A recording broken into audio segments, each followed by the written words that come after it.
Hello and welcome to yet another walk in the beautiful Norfolk countryside. And today you find me in the lovely village of Reepham. I'll just give you a little panorama outside St Mary's Church.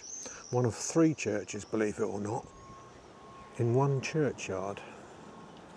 This is the surrounding area here. I'll tell you a little bit about this place. It's a little market town, very pretty, very nice, very quiet. And this is the beginning of one of my walks of the year, of the month, and it's about 10 miles, and I'm going a big circular walk, and as usual I'll put a usual map of it in the B-roll and tell you a little bit about St Mary's Church and the other churches that are here. As I said, there are three churches: St Mary's of Reepham, as they call it, then St Michael's, Whitwell, and All Saints, Hackford, but they're all in the same churchyard. I've shown you that one up there. I'll show you St Michael's, no, All Saints. That one up there is All Saints. This is St Mary's. And St Michael's is actually more primarily used for the parish hall. I'm going to go through this little arch and follow this alleyway. Starts off in the actual village itself, then we go into open countryside for probably 90% of the walk. 1735, if you can't read that. As usual, I've just come out of the village and got lost again. Just asked a chap who's just told me where to go, and I can't remember a word he's just said, so I'll find it, don't worry. Just now I'm back on track. That's the high school. Well, I say back on track, I'm actually going in the right direction, but not on the path that's in the guidebook. And of course, the book I'm using is the book I showed you in my last walk. We've come across our first area of interest, I suppose. It is the Whitwell and Reepham Railway. In fact, the railway station, I won't go in there. There's not a lot to see anyway. And I'll go on to the Marriotts Way, which I'll tell you more about when we join that. This bit here, amazing. Both platforms still survive. As you can see, they've done a really good job of bringing it back to life. And this really was nothing. They've built these are new buildings here. And they've even built themselves a little signal box.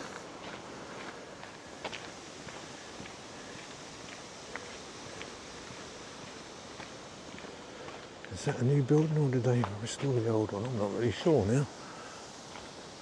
Anyway. As you can see down there in the distance, this is the old railway line. This is what they've built since. Quite extensive, and it goes about half a mile, I think.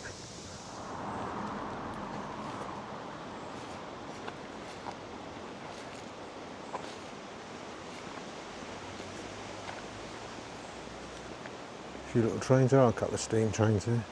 Saddle tanks, I do know that much. You can freeze that if you want to read about it. Now, one thing I will say about walking along this old railway track is that there's not a lot to see in the summer. As you can see, we're surrounded by trees, which is a good thing, of course.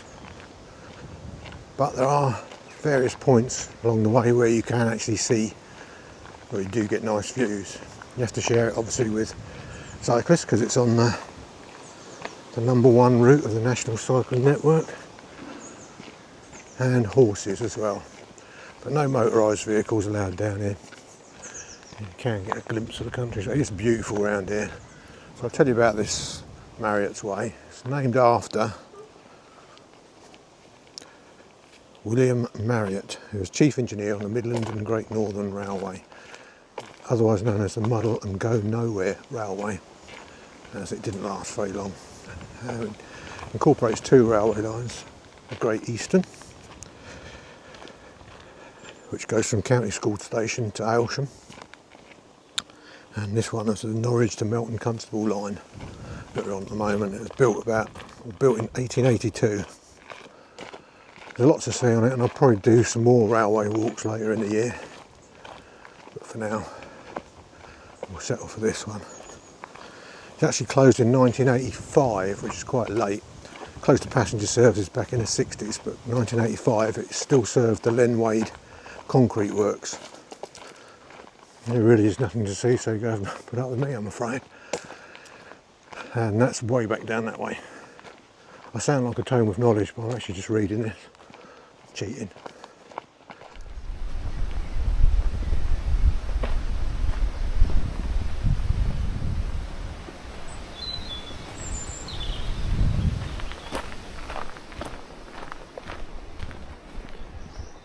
Now, talking of a nice spot, here is one. Well, almost. I'll make that comfortable.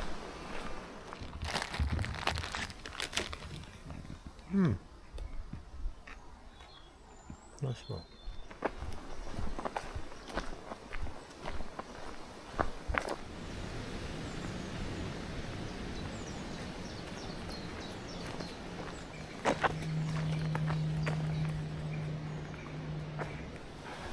Well, as I promised, there's an occasional break in the trees. We burst out into this countryside here where we've got barley growing here. A little road just over there. That hedgerow is a road. And we're coming up to the Themelthorpe Curve. I'll tell you a bit about that when we get there. We've come up to the Themelthorpe Curve now, and the old crossing keeper's cottage, which is now a little tea room. Unfortunately, it's closed today. I've been in there. They do nice lunches, coffee, cakes, all homemade. And it's actually just in front of us here. I'm going to tell you a little bit about the Themelthorpe Curve. It's called Junction 21 Tea Room if you want to check out their website. Highly recommended. Okay, I've just walked up here. So I've just come up there, you can see the tea room in front. The Themelthorpe Curve goes all the way around here with this hedgerow to over there and along that tree line there. Now that is the Great Eastern Railway, and the one I've just come off is the Midland and Great Northern Railway. Now years ago, in other words, to get from this line to that line, you had to go in a big loop way out that way, a long way out. I've read somewhere like 7 to 9 mile loop. So someone came up with the idea of putting this curve in. It's the tightest bend or curve on the whole of the British rail network. Well, at least it was when it was in use. I don't know where it is now. And trains had to slow down quite substantially to get around here, but it saves so much time and so much money that it was worth doing. Well, as you can see, we're going up a little bit of an incline here, and it's the old railway bridge. That takes you back to Reepham, where I just showed you on the Great Eastern. And that's where the Midland and Great Northern Railway ran that way, and they crossed over somewhere just over there. All redundant, but there's lots of reminders left to let us know there was once a railway here. With a little peep over the top, I think. Yeah, there's the old line down there, the old track of it anyway, down through there. You can see that. And then this side goes off in that direction. Been fields for many a long year. Can't see anything there. We're carrying on this way now, so the actual scenery will change now. I didn't show much of the Marriotts Way because it's very much the same. But now a bit more open countryside. So we've got lanes, roads, footpaths and bridleways now. So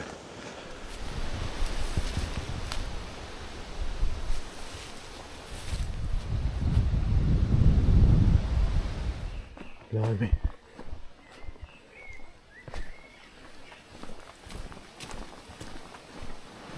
This is one hell of a path or bridleway or whatever you call it.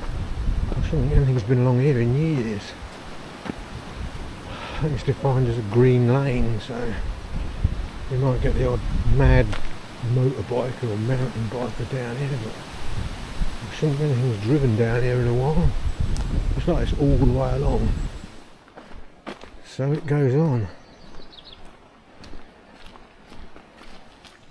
Right, come to a junction now, and back onto my least favourite surface, which is the road.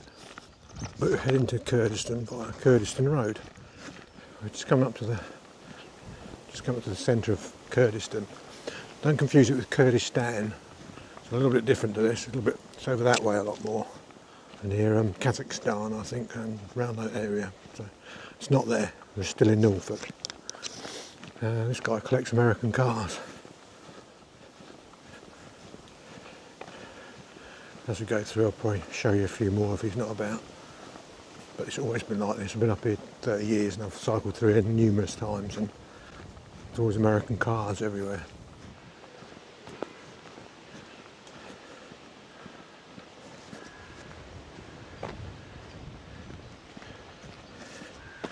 You can see him down that road there. Some more down there.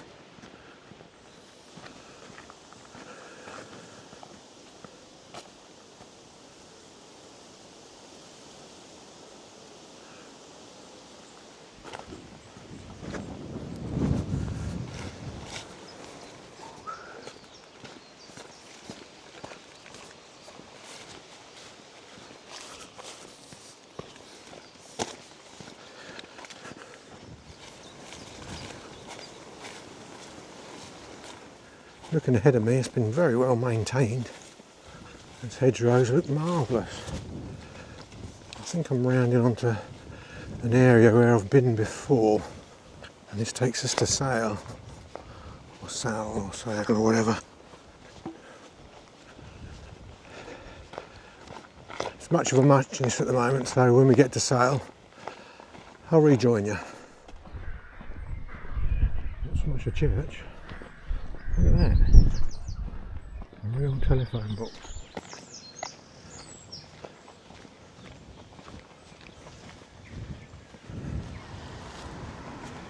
Proceed to the church.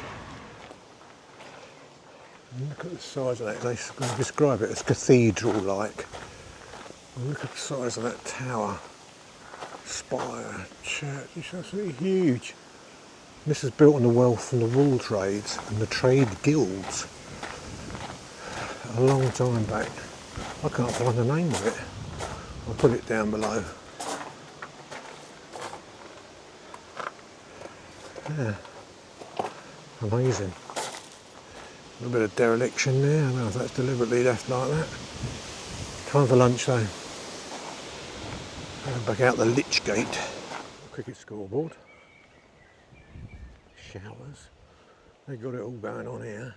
That's pretty good. That's come a long way since I've been here last time.